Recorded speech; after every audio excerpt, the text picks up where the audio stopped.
மற்ற வயிற்றுல போட்டு சரி அதிகப்பட்டு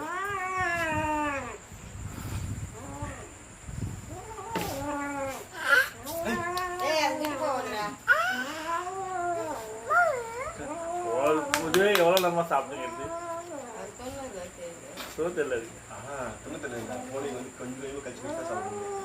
இது மட்டும் கூல முழுங்காது இது அலைஞ்சா வயிற்றுல வச்சு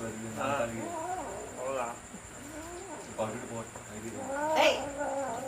இருமா போன ரொம்ப டீசென்ட் பாரு சாப்பிட்டு பொண்ணாகட்டும் அந்த கால் கச்சி பொறுமையாக சாப்பிடுது புளி மாதிரி அது